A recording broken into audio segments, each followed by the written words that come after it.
we were dissecting to the spinal cord, and the doctor wasn't wearing a surgical mask and a piece of cadaver. And I kept wondering this in the back of my head, like, what if cadaver like flew in their face? Well, a piece flew onto his lip. Everyone, because some people are like, oh, I'm so bad at it. I don't need a surgical mask. Well, when you have like a saw, you're sawing off. I mean, it was like, and he went, and he said, and that's why you wear surgical masks.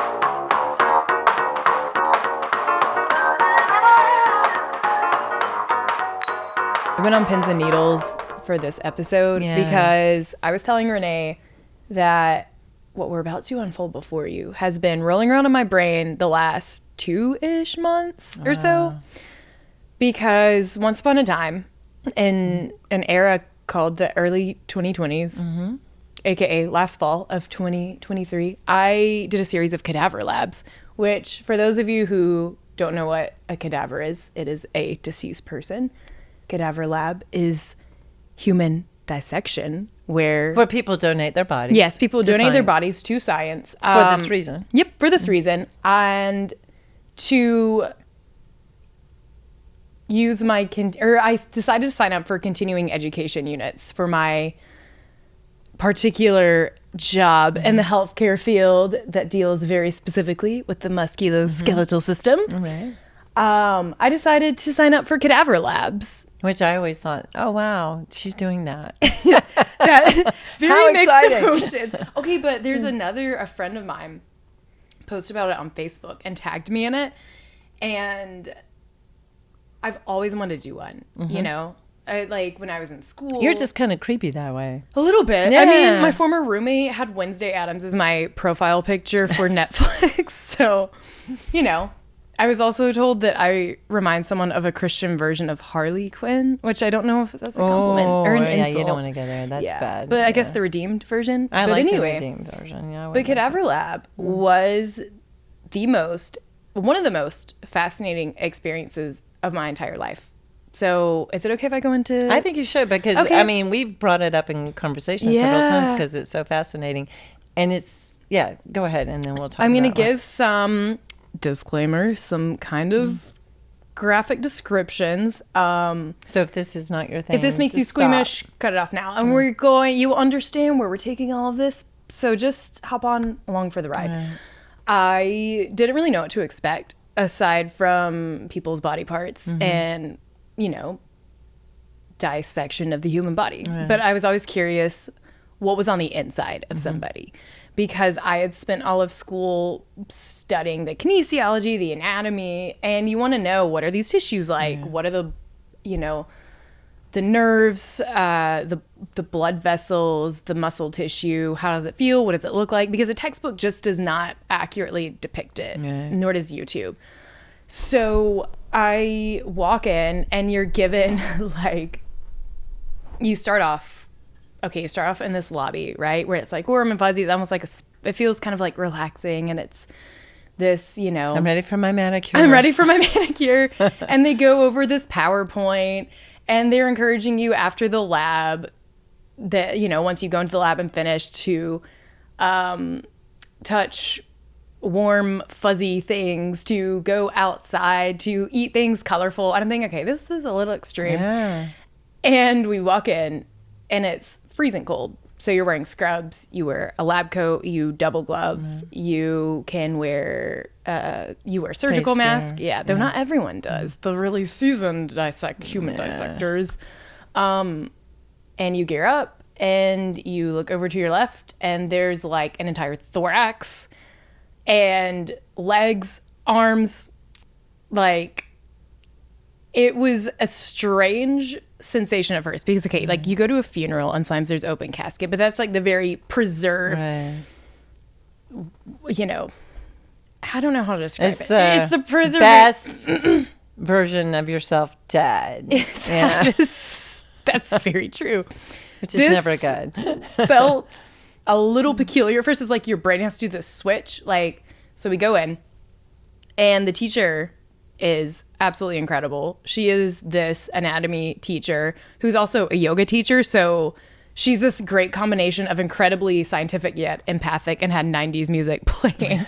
And it's very excitable. You know, I was enthusiastically handed a leg severed off to dissect. So you have all these tools. And explain that about the enthusiasm, because it's not like, oh, yay, I'm dealing with a dead. It is very different than, oh, it's a dead person. And it is a very interesting, and it is this excitement when you have not experienced it. And I compare it to seeing childbirth, and I have had the privilege to see one, where it's not that the chaos and the grotesqueness is like, oh, that's so pretty, you know, like all of this tissue and like just the monotony, but it's what comes as a result of it. Right. And so didn't actually know how I'd handle cadaver lab, because it smells like formaldehyde. It gets that like stench that goes right through your nose. But I ended up doing an entire series of them, because I did the first one where we didn't have an entire body to dissect. We had like a thorax, we had, you know, pieces of someone's donated body. Yeah, body parts. Which is really what we're talking about. Exactly. But the last lab I went to, and this is the one we were talking about yesterday, that really stood out to me. Yeah. Because we had an entire human body. So we dissected the entire body. There was a group of physical therapists, licensed massage therapists, chiropractors, anatomy teachers working on the upper body. And you start, like, you get your scalpel and you peel off, like, you peel down like these layers of fat. It's like you're taking off a coat, and it is absolute sheer chaos, organized chaos. But something really incredible happens as you see what is under their skin. And I will never forget seeing, because there's a craniotomy that was done as well, which was absolutely epic. But when you spend hours, like, these are 4.5 hour labs you do at a time, and you still, I would say, barely scratch the surface in that amount of time. So we get down to the spinal cord. We get down to the brain. The brain is, in fact, there. We did a craniotomy. Our guide did most of that work, because it is like, you're literally sawing off the skull, like the top of the skull. It is a very intense process, and it's like this monotony and chaos, and it smells like formaldehyde, and you kind of feel queasy at some points, because your brain starts to think, oh yeah, this is like a carcass. But you keep going back, like, when you start to see what's inside of their body, there is this really strange way that people, among the monotony and the chaos, there is this preservation and this delicacy with a dead person. And I will never forget how I felt when we were working on this woman who, she had very recently passed. Like, her toenails were still manicured. One was kind of chipped. So it was like, oh, okay, this feels real. So I was working on her leg, like her gastroc. So I was working on the low body. And I remember it was this sensation I had. And this is why I was telling you on the patio. Like, I had this thought of, oh my gosh, I don't want to hurt it. I'm like, wait, it's not a living, breathing human being. And this fear of almost messing something up, even though you think, what is there to mess up? Like, but there's this respect of someone, even though they've passed away. And a huge rule of the lab too is you talk and you go about the work as though their family's in the room, which I think is really incredibly kind and empathic. Right. So it was very honoring. I mean, you were doing the research, but it was very honoring. It was very respectful. Yeah, right. Very. Yeah. Because I think a lot of people would imagine it as this really shock value thing, like, oh yeah, I do cadaver labs. And I mean, it sounds really intense, but all of that to say, after that series of labs from my continuing education units, I walked away with what felt like a different perspective of life. Wow. Because there was one teacher who mentioned something that got my wheels turning, and in what we're going to dive into today. there was a doctor, I think of anatomy, who was leading another intense dissection, like on the thorax. Mm-hmm. So we're getting to the spinal cord. We're clipping off with these gigantic pliers, like someone's vertebrae, mm-hmm. which orthopedic surgery, you see how intense it is in cadaver labs. Mm. Imagine how painful if you didn't have, anesthesia. Right. Orthopedic surgeries are so intense. Yes. But we finally get down to the spinal cord and like the dura mater. And he said, it was this old lady. This is a different person we were working on. And he said, when he gets the spinal cord, he says, and this is what kept her alive for all those 80 something years. And it was almost like seeing a child being born.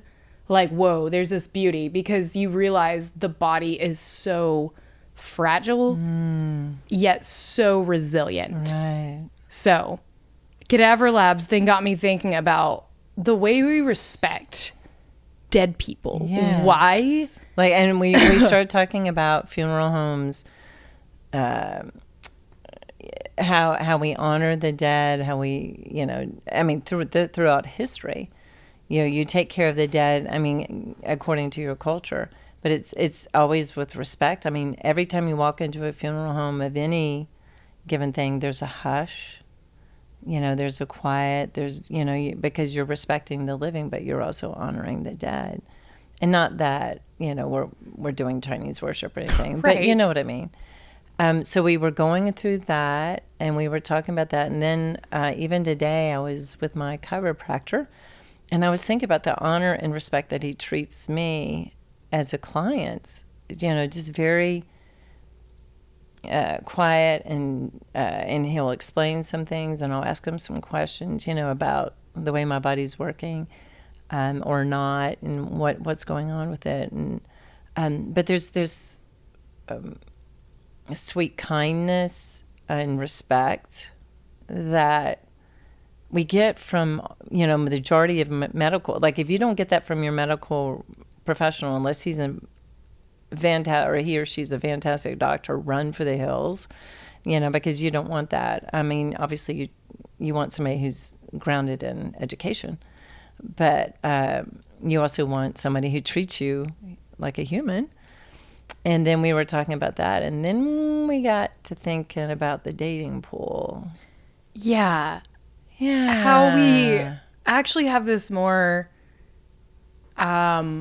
empathic respect, care for the dead, cadavers, people in a clinical setting than we do for someone sitting beside you in a restaurant or in a bar.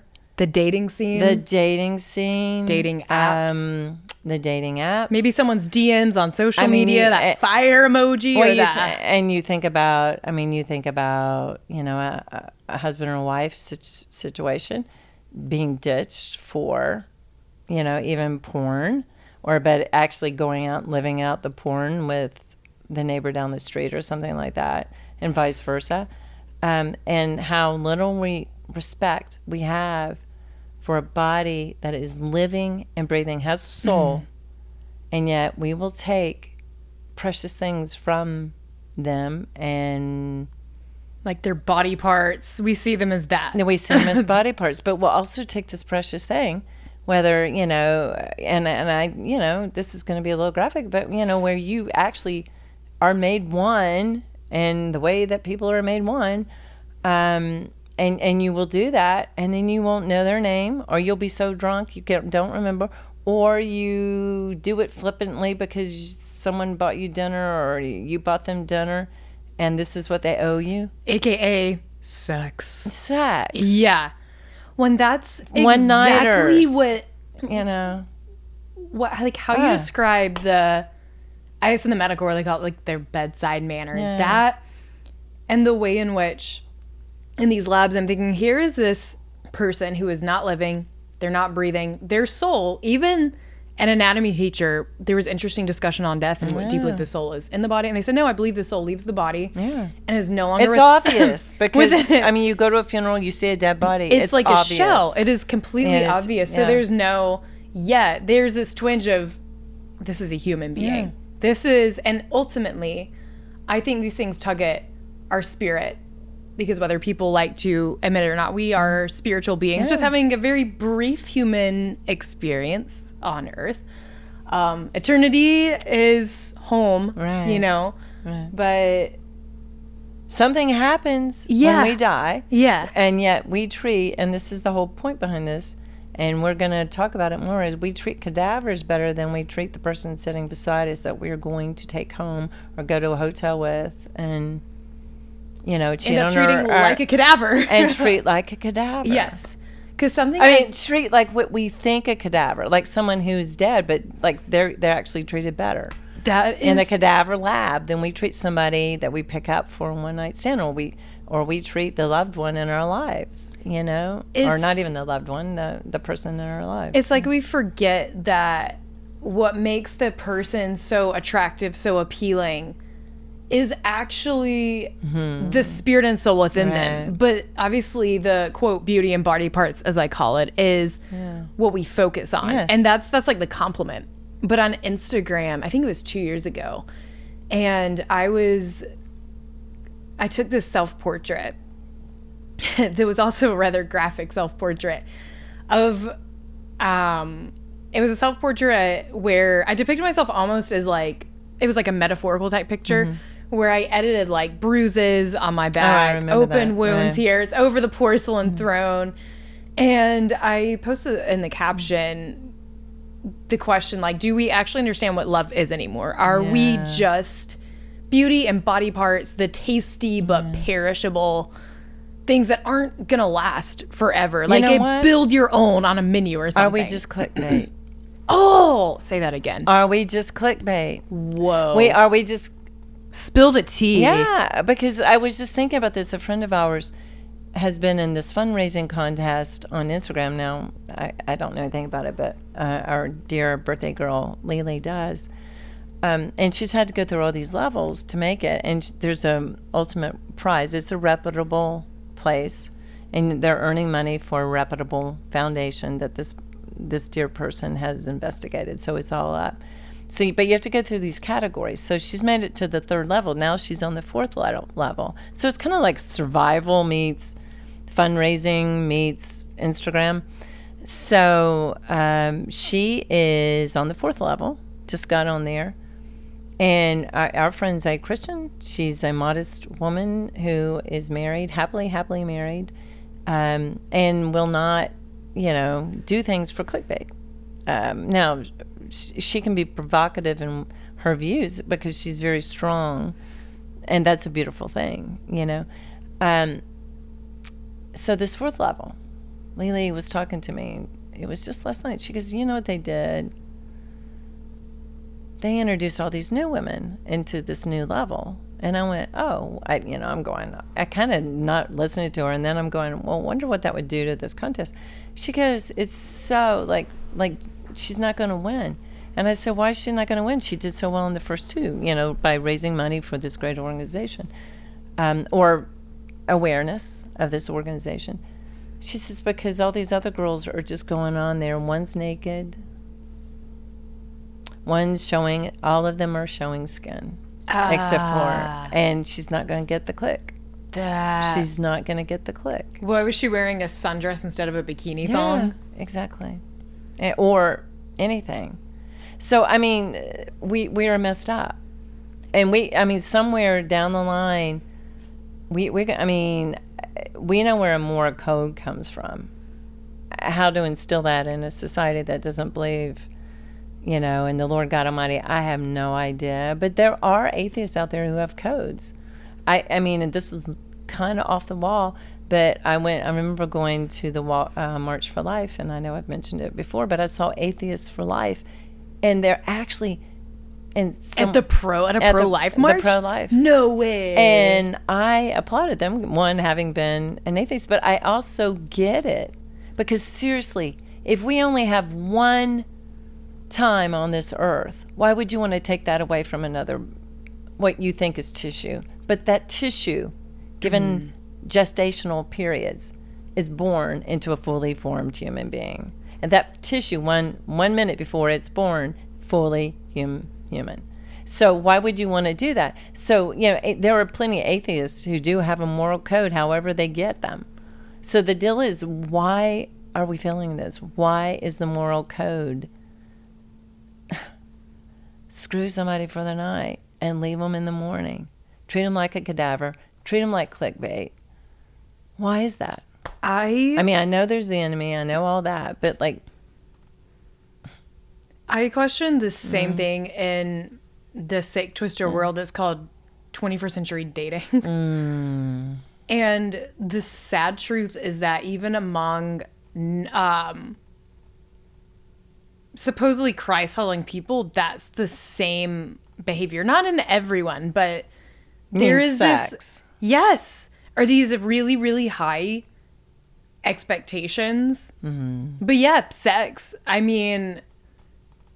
It's almost like sex has been pedestalized as making it as the biggest thing. Like, if you haven't had sex, if you don't actively have sex in your relationship, then it's like you have somehow missed out on life. When, 10 seconds of... What's the return on investment besides a child? The ROI. The ROI? I literally had a doctor. An STD or... Yeah, there's no. But I literally had a doctor tell me, because I was talking to her about an issue I have, and I just said, yeah, when I meet the perfect man, and she goes, why worry about that? Just go straight for the intimacy. And I looked at her and I had nothing to say, because even using the word intimacy has been railroaded.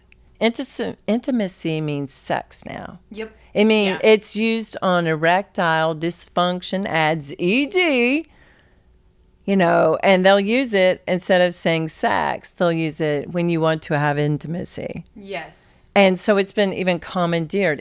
Intimacy is when you are one flesh, married together in this, and you're a couple, that kind of thing. That's intimacy. And that I know you, you know me, and let's know each other in the biblical sense, or in whatever moral code you have. But it's now, everything is going just sex. So I don't understand. I don't either. And why is it the hierarchy of hierarchies? Like, really, what do you learn from somebody from sex? I mean, I'm saying you do learn some things from people from sex, but at the same time, you don't learn their birthday. You don't learn the things that you don't learn how to be their best friend. Right. What do they fear? What drives them in life? Like, what? The other stuff that you have to do. 23 hours and how many seconds? You're taking their exoskeleton and, the perishable carcass. Yes. And here's the thing that I think disturbs me the most. I was telling someone once in the dating pool, I said, if I were a dogmatic atheist, I still would not be able, I don't think I would be able to just sleep with anyone and everyone, because in my gut, which I guess is how you describe it, if you're agnostic, atheist, what have you, like, people are so sacred, and that's such a sacred act to me. Yes. So it's this idea that, like, we're body stamping multiple people as husband, wife. We don't want to call it that, because if we put labels to it, or you dare to question how it's actually possibly most likely using people who you're not going to see again. You're depositing a piece of your body, right, or they're depositing it into you. Yeah. Like, you're as close as you possibly can be to a complete and total stranger that you wouldn't allow in your car. You wouldn't pick up somewhere to take somewhere because you wouldn't trust him, but you're letting him into the most private places in your body. There's words for that, and we don't say that, because go look at our previous episodes. Oh, the SEO's probably high. Yeah. The F word, I don't drop the bomb anymore, but it is. It is that. Yeah. Upped. Yes. With the pronounced. Seriously. freaked up. It's just like you're soul spilling, whether guys know it too. But I mean, I think women know it. I don't know. It may have changed, but they don't. But you're like laying everything you have on the line. You're giving it away. You know. I wonder if people thought more about death, which in society it's interesting because that's the avoidant topic. You and I can talk about it because we're kind of obsessed with death. Yes, we are. No, but we just don't well, see we see the reality. We see reality, but it's in a very non-stereotypical morbid way. Like, most people think, oh, that's negative, don't think about it. And people live with this mindset of do whatever you want, whenever you want, with whoever you want. You don't have to have consequences because YOLO. And I'm the queen of impulsive decisions, okay? I mean... I think you're pretty smart. Well, night hiking with strangers and erratic behaviors to get over breakups circa 2019. But not about this. Not about these soul matters. No. It's really... soul care. It's a really sobering thought to think. And I also posted this on Instagram a couple years ago. This would be good for Moral Tea's Instagram, a series of questions again. I'll have to resurrect them and make them socially acceptable enough. But I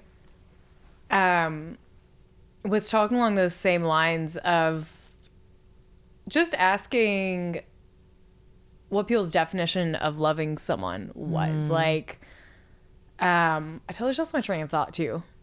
Well, I mean, the idea of loving someone, if you were really, it doesn't even start with that. I mean, the thing is, we've come so far from even thinking about, well, I'm going to save that for when I love somebody. You know, it used to be, I'm going to save that till I'm married, and then I'm going to save that till I love somebody. Now it's not even that. I mean, seriously. I mean, it's almost like exchanging a handshake with benefits for 10 seconds, 20 seconds, 30 seconds. I just had the eureka. Yeah. Exactly what you just said. Eureka. I didn't lose my train of thought. It's just like a handshake. It's a sobering thought to think that one day we'll wake up as very old men and very old women, if we make it that far. We're not promised tomorrow, but assuming we get that future and it comes. And we have a roster of one-night stands, a bazillion serial dating mishaps, and no one who we have grown old with. We can't remember their names. We can't remember all their names, but we've body stamped all these people, and you wake up not in your prime anymore, old, wrinkly, saggy, you know, on the brinks of becoming a cadaver, where you're going to be respected, a shell. Where they will say something nice about you at your funeral because they have to. Someone has to. They do, yeah. And their little, what was it? Eulogy versus resume, and the resume. But I think. So they would wake up. So we wake up and we're about ready to be a cadaver. Yeah, and you don't have a life partner, and that's what people. And they go, where's the intimacy? True intimacy. And where's so the best much, friend? Even like confusion among, I think, Christian men, you know, obviously in culture, because people, it's like, they know they want something, and their spirit is craving more, craving intimacy, craving deeper conversations, yet I do see this very strange stagnancy that people are afraid to become intimate emotionally. I'm not talking sexually, but emotionally, intellectually, spiritually, which in dating, I see that coming in. Like, there's certain levels in which I think is subjectively more appropriate than maybe when you're married to them. Like, I don't think in dating you should be like, your boyfriend's like your spiritual leader, and they, like, you know, gonna submit to you and dating, because I trust him. There's like, you know, though there can be examples of that, I suppose. However, it's like people think, like you said, of intimacy as only the physical part, to where we end up viewing people through if they're sexually stimulating enough. And hear me out, like, there is nothing wrong with being sexually attracted to someone. As a Christian woman, and I think as Christian men, I think it is natural and it's normal to be physically and sexually attracted to someone. Obviously, if you are indeed like following Christ's teachings and you have the Holy Spirit within you, you are going to have self-control over taking action on every, you know, crazy, wild desire you have. But that's natural and it's normal. But it's also not what makes up the person in their entirety. Yeah. You know? Are you talking about single or married? Single. Yeah. But I mean, also married. Yeah, Because I think you also can be married, married. but You can be they're married also- roommates too. Yeah. Yeah, but I mean, yes, you can. So what are you saying here is we're fractured. Yes. We're fractured as a society. We walk in, we're sitting at that bar looking for a one-nighter, and we literally are disconnecting from our emotional self or spiritual self and saying, I'm just all in. But the problem is with this, Anna Gray, I don't think people care. Okay. And that is They a don't. big The apathy. problem. And this is not just among secular culture. It is literally among believers too. Think about dating apps. Okay, so I tried a dating app a couple years ago. I'm like, I'll see what this is like. Tinder. It was Tinder. No, Right? not Tinder. No, we've had that talk. Oh my gosh. Living in a small town that was really awkward. It's like, oh, I know way too many of these people, and now I feel naked. And I have a profile. There's only 5 guys This who is I can someone's date. cousin. This was a former student of my father's. Different situations. Yeah. Like, interesting connections on dating apps. But what I realized is this is like a resume where you put up your best self.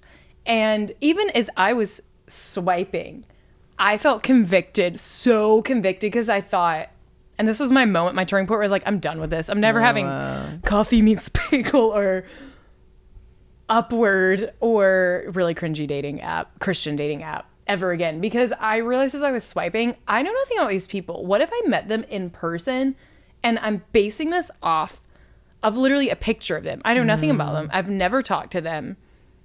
I'm going off of the first 3 stupid fill-ins or like questions you can choose to, you know, put up your best self as the merchandise on the dating app. It's like, check. No. Yeah. Like a grocery list. Yeah, it really check is. boxes. It is a grocery list. It is a grocery list. And a checklist. Yes. And I realized as someone who was seeking these really deep levels of commitment, intimacy with somebody, not sexually, but these desires I had, I'm like, am I really, by being on a dating app, searching for that? It just, and I know it works out for some people, so I'm not knocking that, but personally, subjectively, I felt very shallow because I too am going based off of someone's initial appearance, their picture, when they could be the best thing since sliced bread in person, but the screen version, you know? And that's the thing that I don't want to say screens and just having a social media presence is what's messed up society as a whole. I think it's a bunch of things that factor into it. But even hearing guys, and I know several guys who they will see a hot girl walk by, they know nothing about them, and they will gawk over them or after they leave, knowing not what they do, nothing about their Christian men, okay, knowing nothing about their likes, dislikes, what I've they're seen afraid women, of, what I've they seen love. women do that too. Women do. Oh, I have too. Ooh, speak on that. No, I I just roasted men for a second. No, Roast I women, mean it's please. just the idea of just looking and judging by like you know, and then married women too. married women too, and for some reason, Boy. it seems to me men know. Among themselves, that's up to them. But women tend to talk about it because we talk about everything. And they'll talk about somebody being hot. And I mean, how disrespectful.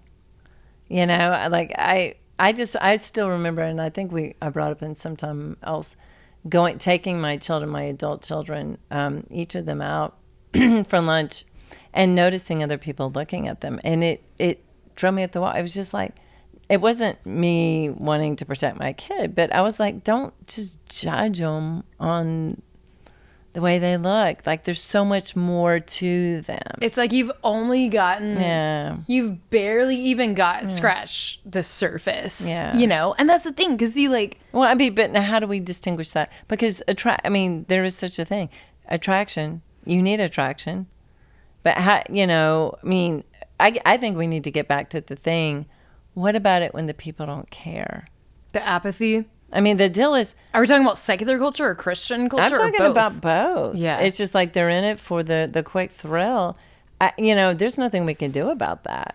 But when you see people that you know repeatedly doing that, and you're going, oh, like, it's the definition of insanity.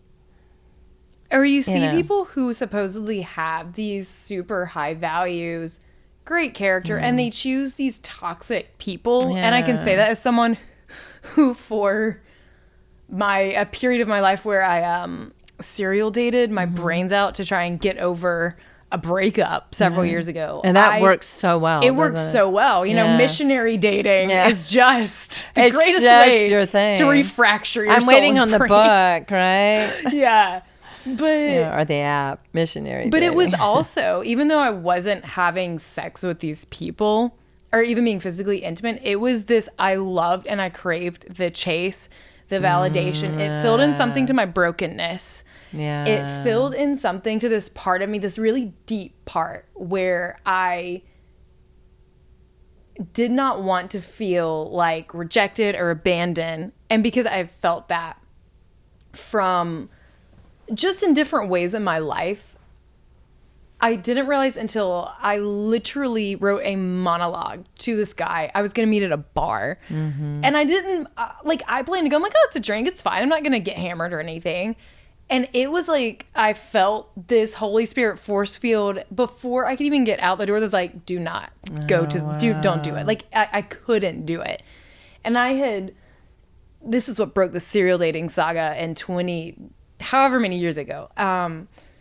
But I remember I sat down in the hallway on the floor, as I always do to write out deep things. And I remember I wrote this lengthy apology to him. I said, I'm so sorry. I said, I can't do this. I know it's 30 minutes before I'm supposed to meet you and he might already be there. But I was just like, I can't do this. I went through a breakup 2 months ago. I was just like as raw and basically confessed to this person that I feel like I'm using people now. And I'm sorry you had to deal with that. And I think I labeled myself, I said, I've been a fricker, a so-and-so. And they didn't reply. And I don't blame them at all because they probably were very, put out. Yeah. Which and I wouldn't blame them. I mean, honestly, you were. It brought me to this question and this deep soul search. And I've kind of lately been thinking of the same thing, like those shadows of yourself. You're like, why do I have these thoughts? Why, when this happens, do I think I need this? And the whole chase. I remember telling someone, I was like, it was like shortly after I broke the serial dating saga. I said, I haven't experienced in almost 2 years not having a person, not just relationally, but just dating or the feeling of someone being wanted. Because there's something, even if you don't have them, even if you're not with them physically, the idea for me, and I think for a lot of, I think I can speak for women, a lot of them, is this idea that there has been something that feels fractured in their heart or soul. Maybe they experienced it in childhood. Maybe they experienced it in school. Maybe they felt like a loser or an outcast, or they felt inadequate. I don't know. I felt all those things at different points, or at least in my thoughts. And that somehow gives me validation that I'm not this broken, flawed freak, and that I'm worthwhile, that I'm being chased and getting the thrill of that, even if body parts, sex, the whole, So this is your ROI that lasts maybe 30 minutes max. No, really. That's what I realized. It was like these hits of dopamine that I didn't even realize I was kind of thriving off of. So you were putting yourself up there as a cadaver. Yes. No, an emotional cadaver. Absolutely. Yeah. I mean, the fact that someone with high Christian values would rationalize dogmatic atheists and agnostic spiritual seekers who had a roster of a sex life, like, and just really twisted ideas on what love was. And I would rationalize it and figure out how to make it work and somehow miss them when it ended. Like I didn't, but I did. But I realized I missed the high, the chase, the validation they gave me. So there's the thrill and all that. And you are getting something back in return. Yes. But in the long run, you're obviously talking about it is over and done. So you had an aha moment. This I'm using people, and in a way, you're dishonoring yourself, your beliefs, and somebody else. I'm literally damaging someone else, which is the worst feeling, because even if you haven't been physically intimate with them, the idea that, and maybe some of them also were as shallow as I was, and some of them were, and just who cares? You're just a number. Yeah. You're not. You're not worth pursuing or wife material. They didn't say that, but the other people they talked to were throwing some crumbs, baiting game, would reflect that.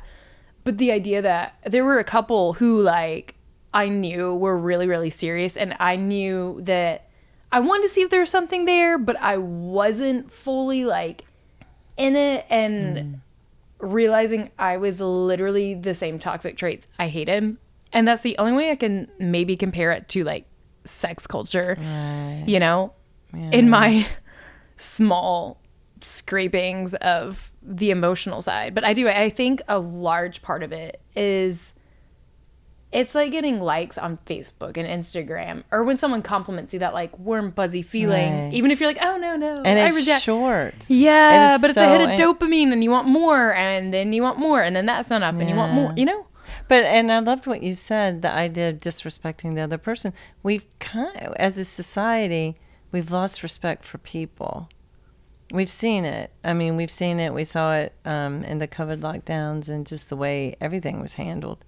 We've seen just a loss of respect for humanity, even though we became afraid of our own humanness.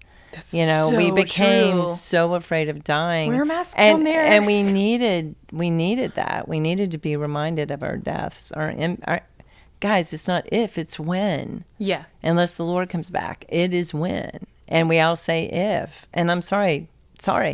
Statistically, doesn't work. Yeah, 100% of us even will die. The most perfect person in the world, God, man, in the flesh, Jesus Christ, he died. So that is coming for us. Cadaver is coming to us one way or the other, whether we're being put in the crematorium, put on a face, put in whatever, a science farm, gone on to Knoxville to be on the farm or whatever. The case is, our spirit is going to separate from our body, but we're already separating spirits from bodies in the sexual arena. Say that again. We're just separating ourselves. We're separating our soul from our bodies. We're treating our bodies like cadaver meat and saying, here, have at me. And yet we treat cadavers better than we do ourselves. That is so, Renee. Yeah. Okay, it's like we bugs don't, me. In medicine and I'm guilty. The reason I'm so preachy about this is you're looking at number one. No, but like ex-recovered serial daters, like, I get it. And I think we don't take a whole body approach. I think of like integrative medicine that takes a whole body approach to things like in your nutrition, your sleep, mental state of being, your sleep, like everything besides just, okay, you have a symptom, here's a pill. It takes a full body approach. If there's a need for medication, adds it, but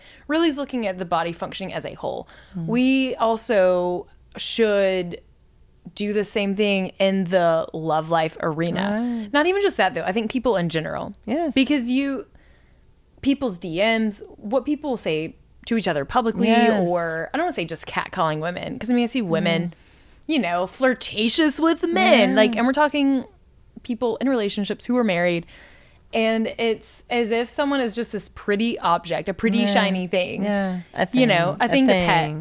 I wrote a letter to someone a few years ago, and because I remember they ghosted me and they moved to Vegas. Yeah. Well, there you have it.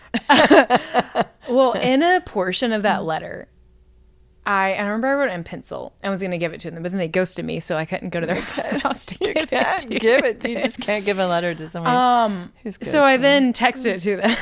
That's obviously an Emily Post, right? Etiquette book. Right? And I put in there that I felt like I told them that I felt like I was just something they sampled. As you made me feel like a sample size Kit Kat, and I'm not a Kit Kat. No, you're not. I want to be the whole Kit Kat. You used a bar of candy but to explain yourself. I compare myself to a Kit Kat being sampled and snacked on. Yes. And when you think about it, I think that's... a piece of meat. Yes. Yeah. A piece of shards flying out.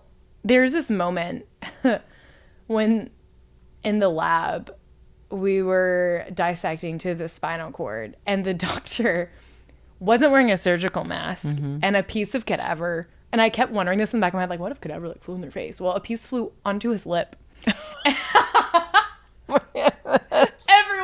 because some people are like, oh, I'm so bad at it. I don't need a surgical mask. Well, when you have like a saw, you're sawing off. I mean, it was like, and he went, and he said it. That's why you wear a surgical mask. Didn't sanitize it. Kept going. So we are like the flicks of cadaver flying up from the erector spinae. And longissimus. Oh my goodness! And you I'm just trying to sound like, I know my skeletal tissue. But you parallel that with a drunken night. You parallel that with a pickup night. You parallel that with the way you feel after you wake up in a bedroom by yourself. And someone left. You feel that when you're in the bathroom taking a pregnancy test with the evidence. There's something there. There's something there. I have that little mark. And then you feel that when you're going to the clinic and getting rid, for convenience sake, getting rid of the evidence of that fateful night. I say all this being so old and having lived through the sexual revolution. I was going to ask you about that. Just living through that. My generation was... as divided as they come. You either, and even then you learn things later on about people and you're like, okay, the apple doesn't fall far from the tree, but the apple was pretty. It's a crab apple. It isn't a pretty gala. It's a crab apple. It's pretty dang banged up, and it's bitter. Okay, some are sour. Some are sour. Well, crab apples are sour, but I got bitter. You. That's but no, I think we have, as ancient Rome did. There's a point where you come so inward on using people that the stories catch up with you, and it eats away at your flesh. I mean, it's like the Ebola of the flesh. You can't live a promiscuous lifestyle without eventually waking up in the middle of the night and saying, oh, dear God, what have I done? Or whoever you pray to or whatever you think, you do wake up, like you said, as that very old person. And you're not waking up, as William Wallace would say, in our beds when we're very old, had we lived this day heroically. You realize you've lived your life for a lie, and you've taken and you've taken and you've taken and you've given of yourself to. And you're nothing anymore. You have nothing. When I wonder, how do we develop the self-awareness? Because so many people and that was my William Wallace speech. Sorry. That was great. Yeah, no, I was you can't tell I'm passionate about but this. you took the blog post that would have probably taken me 3 Word documents, and when you said it in you said it probably less than 20 seconds, making... Oh, wow. You went, premise, conclusion. No one else could get that. When I have even mentioned this to other people, like, cadaver labs and spirituality and sexuality, people are like, huh? And you're like, circle. I was like, that's it. But I've realized in the dating pool, oftentimes there is a lack of awareness that you're even using people. Yeah. Until something really big and bad happens, or until like the one Jenga block is pulled and it's just collapses. Everything falls. And I've tried to figure that out because I have been in that state of, I think, lacking in self-awareness for other people and the respect for that emotionally. I've been on the receiving end of that too, like the recipient being the confusion, which is awful to then think, I've also made people likely feel that way, because I know how like gut-wrenchingly awful it feels. But to people who take it to the next, I don't want to say the next level, because I think emotional intimacy, sexual intimacy, they're very intertwined, because there's components of both that I think factor into the other. But it's like we've become so desensitized to almost assuming it's expected and kind of a given that this is what makes relationships work. Like, I was talking to some guys who were shocked when they found out I was, at one point in time, like, I was in a long distance relationship, and they were like, I couldn't do that. I could never do that. I said, what would be the hardest part for you? They said the sex, the not having sex, which I think is an honest answer.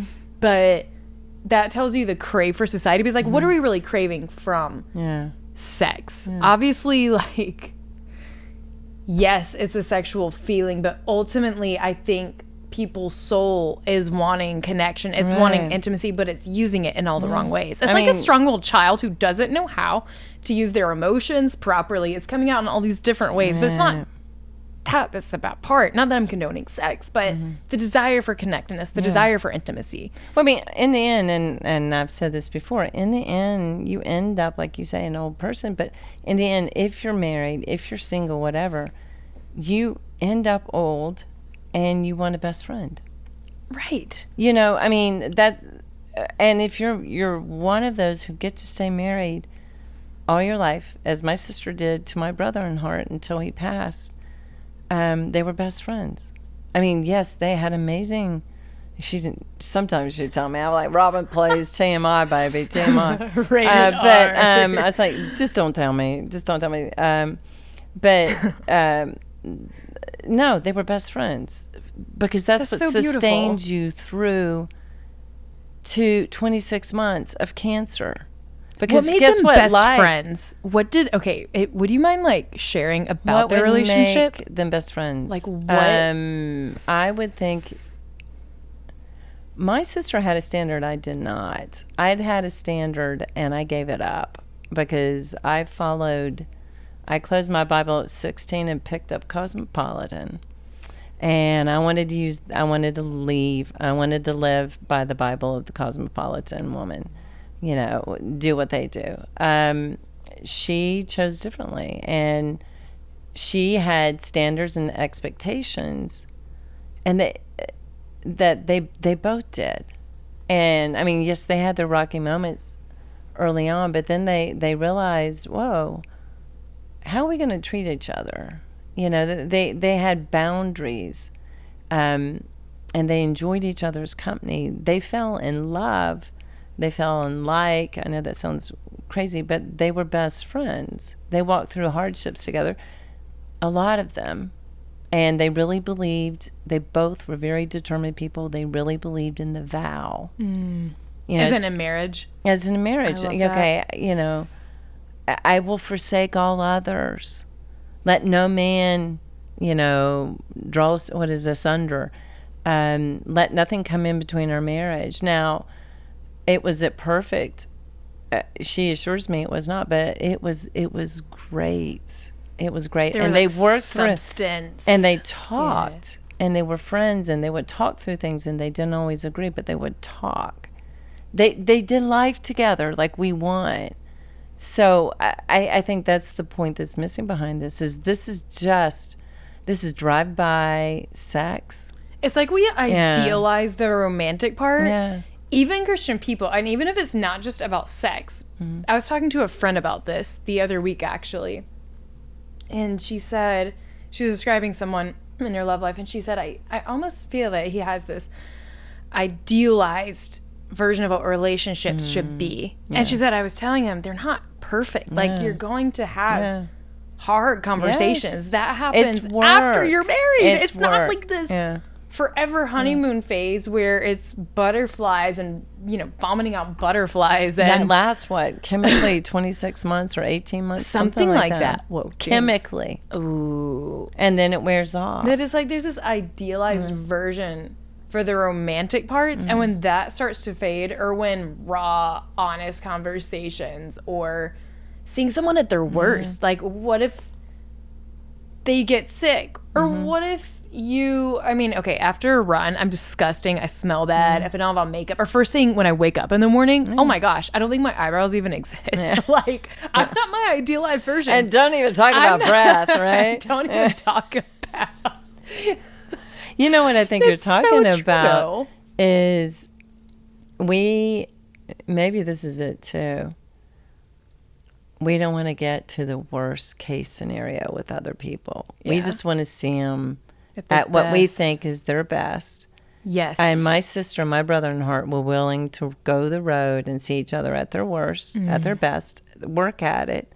And I even thought about a conversation I had today is everything tends to escalate when you get to know a person. You know, it's like, well, I'll just go do this. You know, it's 100%. And then you go, whoa. And as you know, whatever relationship you're in, be it man, wife, friends, family, and you say, whoa, I don't mean it this way, because you should know my character by now. Okay, my character says I want what's best for us. I may be off here, you may be off here, but we don't have to go to the explosive level. Right. You know, but I think what we're all afraid of is the other person seeing the real us. And we will not work through it. That's it. You know. And we have all these different versions of ourselves. Yeah. Like we have, which makes up our personality. Right. We have our really stressed out version. We have our slap exhausted version. We have our under pressure, stressed to the max version, our joyful, playful, lovable version. And all of those things are true of us. All of those things at some point in time are going to surface. Right. But I think that we like to only love people for their idealized version, and people also see us through also an idealized version. And it's interesting because sometimes I think, even if we get the idealized version, how many of us get there and then you're still like, oh, that's not like quite what I thought. Kind of like maybe it's a place or thing or career, and you're chasing after one thing or this feeling that you imagine it to be, and you get there or where you think you supposedly should feel, and you're like, I mean, this is fine, but it's not this delusion of grandeur that I have to hear. Sometimes it is, but it's like, maybe I keep quoting Ecclesiastes way too much, but it's so like the extremes of life sucks, life is a gift and sacred, you're gonna die, but also enjoy this moment. You know, this bread doesn't matter, but also eat, drink, and be merry with the one you love. So it's, I think it's the same way with people though. Like, it's every season isn't going to be this hyper sexualized, like shower sex with laser beams, like Nicholas Sparks movies. The lights will go out sometime. What if Duke Energy isn't or what if she or he forgets to pay the bill? No trip and fall insurance. Yes, it happens. Like it's not this one extreme all the time that we think it's going to be. Yeah, you know, it's not all boudoir. No, you know, and I think it's bled into all concepts of society. You know, you expect it to, when you get to know somebody or have known them for a long time, like even, let's say, doing business with somebody or, you know, going to a conference and talking to somebody, you see you see the highs, but then you get deep into it. You know, there's the gnarly of knowing people. There's really a gnarly part of knowing people, but it's really worth it. Absolutely. You know, and I think this is the problem that we're missing. The thing is, and the problem is, how do you convince people that this is the blessed part? But it is. But and honestly, I don't want to blame it on your generation. I see it. You can. Your generation. It's pretty bad. You all have been raised on sound bites. You've been attuned to 30 minutes of, you know, soundtrack, you know, laugh track or whatever. And so, like, you know, oh wait, when you take the commercials out, it's really what? Something like 20 minutes content maybe. But you all are used to short bursts of things and then it's over. And these quick versions of people, too. Like, their filtered best version, the, like, one moment and the one snap of time and the one... Yeah. And even to the point where I think you've been raised to believe that problems should be solved in 20, in a episode. Because you've been taught, cliffhanger. You've been raised on a little dopamine at the end. Like because, all or nothing. But at the end, it's always a cliffhanger. There's always something mysterious to make you turn the page, make you stay tuned. Can't wait for episode number 21. And so I do think it's y'all have been wired up. I don't know what to say for my generation because it's just as prevalent. I've seen it among my generation. It's really, really ugly, Was there more intention in dating in your generation then? Because, like, this is No. I mean, there could be. Interesting. There was. It just depends on what kind of person you were. That's really true. And I was living a Cosmo world. How do you define your Cosmo world? Oh, I was a sinner in need of a saving God, desperate. Do you feel like it was just like artificial? It was standards absolutely, totally artificial, and it was a consumer mentality. People were consumer people. You looked at each other, and it was very consumer. Like, you walk into the disco, you walk into whatever, and I would just get drunk enough because deep down inside in my soul, I knew how empty it was. You wake up the next morning, you know how empty it is. I had great friends who carried me out of many a bar and got me out of trouble. But I will tell you, it's not a way to live. It's not sustainable. People say we always have to go through phases. Why? Why would we have to go through something like that? It's just learned behavior. Yeah, I mean, then you look at the life, and I prayed for this man, Hugh Hefner. He was the founder of Playboy. Most people hear Playboy now. I have no idea how Playboy exists. The big joke used to be, I only read it for the articles. Well, now it has to be read for the articles because who's going in their right mind going to be satisfied if they're looking for porn to just go on Playboy when you've got 800,000 other sites, I mean, excuse me, to click. Probably 800 million other sites that you could have that are live action. Playboy can't compete with that. But he lived a life continually just cycling through, and it was all about sex. His groupie of friends were sex, and they missed it because they thought it was love. Oh, I watched this really fascinating docuseries last year. It was like, I'm not a TV show watcher nor much of a TV person, but this was so fascinating to see, like, what made the women want to go into it. How was Hugh Hefner wired up? Yeah. And it really was disturbing, but really sad when it got to the mortality part. Or the suicides, and you get down to how shredded these people felt. How even Hugh Hefner, like I had this like weird empathy for him. Not that I condone what he did. Yeah, I prayed for him because I knew how lost and how desperate starved his souls are. Yeah, and what a consumer he was, and how he had imprinted himself on so many people. Oh, and it was awful. Like the standards for the women behind closed doors too, that went to levels beyond just a magazine and to, like, I believe people like as young as 18 years old. Oh, like, I'm sure. All sorts of just I'm sure things you look at and you minors. think, wow, that's insane. And it's easy to, I think, just look at that point blank and, just acknowledge how sick and twisted it is, which it is. But what it said to me when I got to the very end of it is his soul was so starved. He missed out on the beauty of life. He missed trapped out totally. inside his box called the Hefner Mansion. And his posse legacy. of women in sequins and lingerie and crack cocaine and alcohol and his silken burgundy robe. And guess what? He ended up like. He ended up just like the people on the table. He was a cadaver, and now he's buried in the ground. He is gone to dust. He has returned. And I don't know. I think I wish people.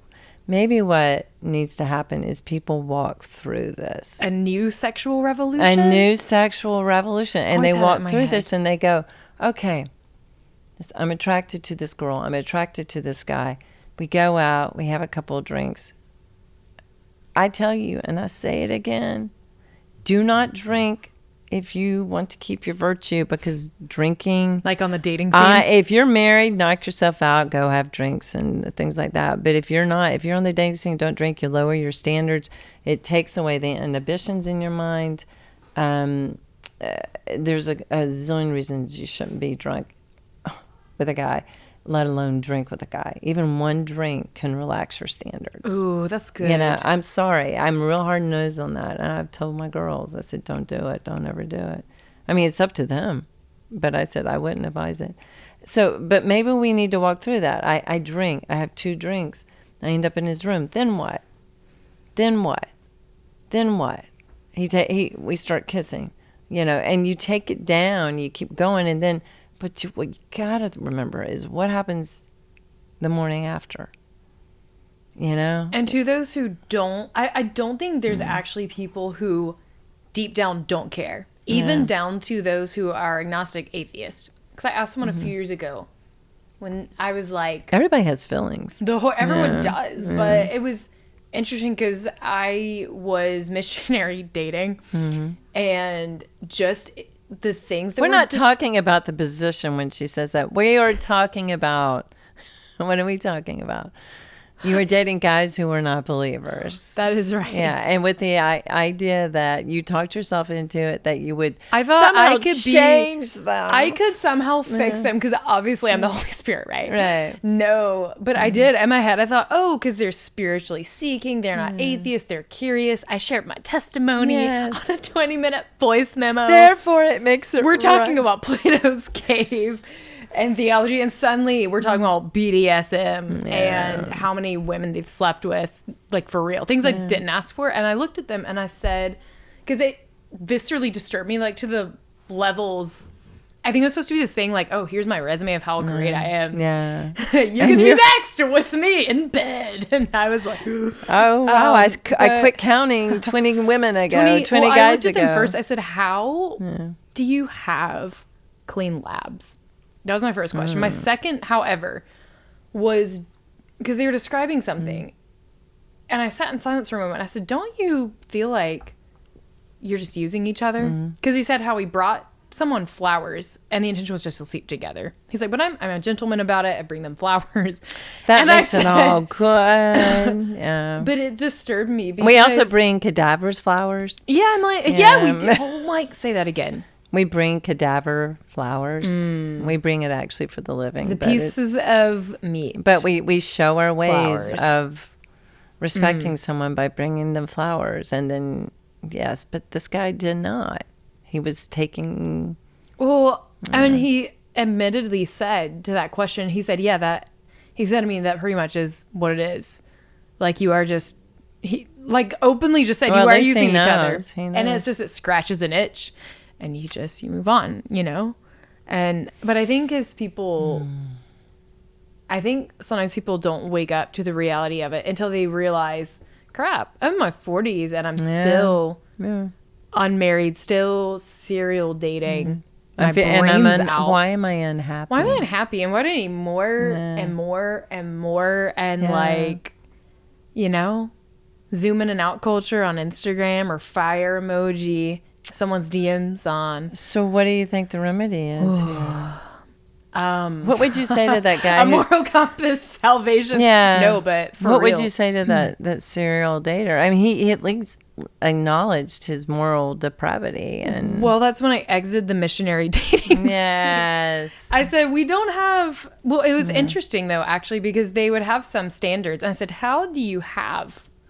standards though, and the same group of men who asked about long distance dating and said I couldn't do it, because of the sex. And we got to their standards too, because they were upset that they dated so many trashy women. They wanted someone with virtue and just so they could take it. Yes, ultimately. And that's what I also said. So you have these expectations of women, but you're wanting the cheapened version. I said, have you ever asked yourself what even makes up your moral compass? I think people really need to think about death, because I think in order for this, if you have no moral standards, or if you have some but not the other, it ultimately argues that you are submitting to something higher. Well, is it culture? But surely morals go beyond culture and just your feelings, because like you could have $5 in your hand, and if I just have, this is my truth, I could take the $5 and you could say that's stealing, but I could say, well, to me stealing's not wrong. So that to say, I think it really, people would need to be forced to go really deep into what they actually believe about death. Why? What did they? I don't know. I think it gets way more philosophical. But you know what I just thought of, and I would like to think this is a Holy Spirit thought. I think any revolution starts with one person. Yeah. And by you standing up for it, yay for you. You stand up for it. And by you learning through all this and going, wow, I have been a user and I've been used. You know, but people will eventually notice that. And I do think there is power in numbers when people start waking up and going, okay, let's write about it. Let's talk about it. Let's live it. You know, and it's not behind thy words. And the deal is again, we're not prudish people. It's just, no, it's Christians just, love sex. Like, it's great sex, you know, if you're a Christian. And I mean, but it's sex in a marriage is great.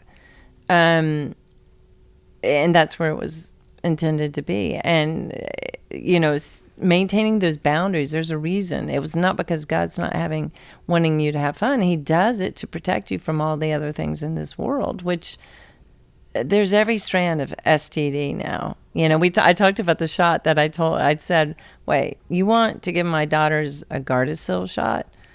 And how many does it protect from of this? And she goes, 4. And I go, how many are there? And she's like, I think there's like 104. And I'm like, so why am I giving her a shot for that? She goes, well, because they may not. I said, abstinence is the best still. Well, they may not abstain. And I'm like, well, yeah, but a shot for 4 out of 104. And I can't remember the numbers back then during the Gardasil days. I can't remember that. I find it wild that we have to protect ourselves from our pleasure. Well, I think at least for Christ following people, self-control and realizing, I think this chair keeps squeaking really. Oh, it's a good, it's a good squeak. Yeah.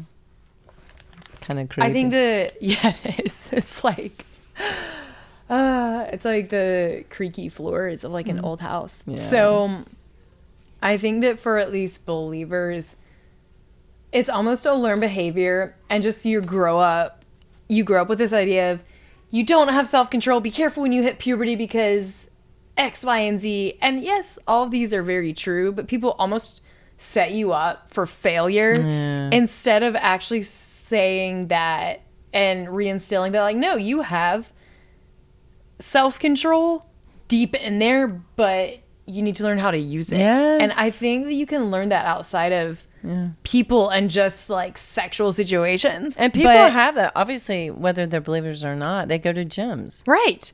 I mean, it takes discipline to go to a gym. Yeah, or to go through these like just the insanity of what we the people will put ourselves through, like going to the gym, going to the military, yet inserting a body part into someone. We don't even give 2 seconds We thought. don't. But you look like you have no. I was just thinking. I really think we have to go that 20-minute podcast. Oh my goodness. Woo! Well, okay. Well, we'll close with Neil Postman. No, it's good. 2 episodes. He wrote "Amusing Ourselves to Death." I think that's what we're doing. Amusing ourselves to death. We're amusing ourselves to death. What we're doing is we think somehow by having one night stands, so that we're getting the thrill, we're getting that dopamine rush, we are defeating death in a very, I think deep down inside, that's what it feels like. And when we're not, we're just adding to it. You know, the days of our lives that are numbered, according to Ecclesiastes in the Bible. Let's see. Okay, this is what he says, but not to put a damper on things, you will eventually die. We all will. And when that day comes and your family and friends are standing around your grave, what will matter most is who you became. Oh, that's... Who you That's became. good. And I think that's the problem. When we are so busy worrying how we're going to cop a fill, how we're going to get somebody in bed, we are not becoming people. We are trashing ourselves. They're like a mannequin, a cadaver. We are a cadaver. And we are not becoming, I hate to say, the best versions of our life. But yeah, we're not becoming people of integrity or honor, the things that'll last through the wrinkles that come, through the, you know, the heart issues, the heart surgeries we have to have as we get older and everything else. We're denying it all. It's like if you want a long-lasting marriage, because I know people in my generation and older, they desire those 30, 40, 50-year marriages so bad. But the question is, are you reflecting that? So are you we. reflecting that? Are you? And I'm not saying that's for any person who's been through like divorce, separation, that is like, oh, that means there's something in you. Like, you know, the other half has free will. But there's this great quote I saw. I think I actually have it posted on our Instagram, so I'll repost it. Is this the moral of the story? Well, kind of. But it says... Lust says, what can you do for me? Love says, what can I do for you? There we go. That is the moral of the story. Say it again. Yeah. Lust says, what can you do for me? Love says, what can I do for you? And that's laying what down we're one's talking life. about. Laying down one's life, honor and respect and integrity. We are more than a piece of meat. We are more than a piece of meat. But the Even though thing that's is, our we have destiny. to choose not to treat that other person like a piece of meat. This would be a good part 2 or 3 for how do we then exercise that in relationships. But Well, for now, stay tuned. Stay tuned. Like and subscribe to Moral Tea Podcast. We appreciate it. And we appreciate, today we're going to recognize our friends at pray.com who host us on their platform. We really appreciate you guys. So thank you. Yay! Hey, I'm Renee Leonard Kennedy. And I'm Anna Grace Smith. And we make up Moral Tea Podcast. Yes, we're so glad that you're listening to us, and we want to encourage you to like and subscribe at Moral Tea Podcast on YouTube, at pray.com, and Instagram at Moral Tea Podcast. Yes. We will catch you every Monday. Bye. Peace.